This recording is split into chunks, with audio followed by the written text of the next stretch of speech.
அன்றைய காலத்தில் எழுதப்பட்ட காலத்துல மேய்ப்பர்கள் தான் இதனை வைத்திருப்பார்கள். ஆடு மேய்க்கிறவர்கள். இந்த மேய்ப்பர்கள் எதற்காக பாவிக்கிறார்கள் என்று சொன்னால் அந்த ஆட்டுக்கு பாதுகாப்பு,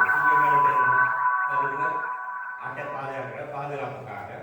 ஒன்று, அந்த மேய்ப்பன் அந்த இடத்தை தட்டும் எந்த பக்கம் திரும்பி போகணும், எப்படி போகணும்ன்றது அந்த நிலத்தில் தட்டி காட்டுவான்.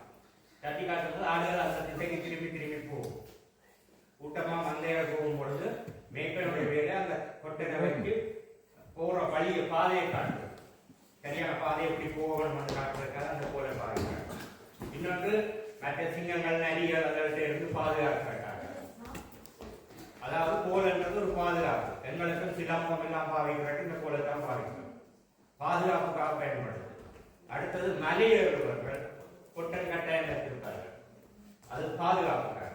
இந்த கொட்டன்ன்றது நாங்கள் ஒரு உயரத்துக்கு போகணும் என்று சொன்னால் எங்களுக்கு ஒரு பாதுகாப்பு வேணும்.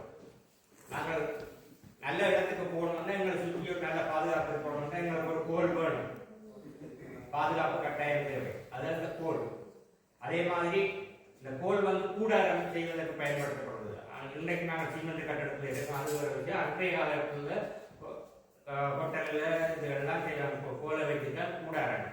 அதாவது இயற்கை அழுத்தங்கள் மற்ற தாக்கங்கள் இல்லாமல் நாங்கள் ஒரு கூடாரத்தில் வசிக்க வேணும்னு சொன்னால் நிற்க கோலில் பாதுகாப்பு, வெயில் மழை போன்றவற்றிலிருந்து ஒரு பாதுகாப்பு கொடுக்கும்.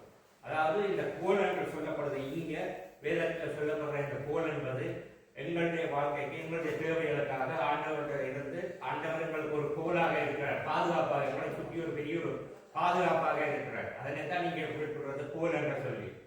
ஆண்டவர் எங்களுக்கு தேவையான சகல பாதுகாப்பையும் கொடுக்கிறார். அடுத்தது தடி.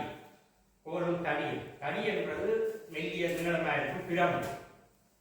இங்க வேதத்தில் சொல்லப்படுற நீதிமொழிகள்ல பிரம்பை கையாளவன் தன் மகனை சிருஷ்டிக்கிறான். அதாவது தகப்பன் ஒரு மகனுக்கு பிரம்பாலை அடிக்கிறதுக்காக இல்லை, மகனை ஒரு நெறிப்படுத்துறதுக்காக. சரியான வழியில போகணும், பிள்ளைகள் தவறான பாதைக்கு திரும்பக்கூடாது. இந்த யாழ்ப்பாணத்தில் பார்க்குற போதைப் பொருளுக்கு முழு பிள்ளைகள் அடிமையாக இருக்கு. சரியான நெறிப்படுத்தல் இல்லை.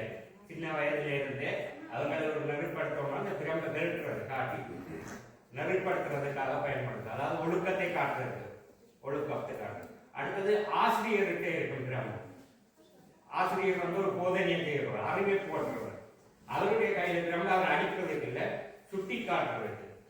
இதுதான் போதனை, இதுதான் வழி, இப்படித்தான் போக வேண்டும் என்ற நோக்கங்களை கொண்டு வரதுக்காக அந்த பிரம்பை பாவிக்கிற ஆசிரியர்கள். ஆசிரியர்கள் பிரம்பு, அந்த பிரம்பு ஒரு போதனையை காட்டுறது, ஒரு அறிவை வளர்ச்சியை காட்டுறது, ஒரு நெறிப்படுத்தலை காட்டுறது. அதே மாதிரி தகப்பனிடத்தில் இருக்கும்போது அவர் ஒழுக்கத்தை காட்டுறது. ஒழுக்கம் அது ஒரு நெறிப்படுத்துறது. ஒரு சரியான வாழ்க்கைக்கு எப்படி போகணும்ன்றதை அடித்தளத்திலிருந்து கொண்டு வர்றதுக்கு தான் இந்த பிரம்பை பயன்படுது. பிரம்பு என்பது இங்கே ஒரு ஒழுக்கம், நெறிப்படுத்தல், அறிவு, போதனை, இவற்றை இந்த பிரம்பு சுட்டி காட்டுறது. இந்த ஆண்டவருடைய நாங்கள் இருக்கும் பொழுது இவை அனைத்தும் அவருடைய பிரம்பினாலே நாங்கள் வழி நடத்துகிறார்.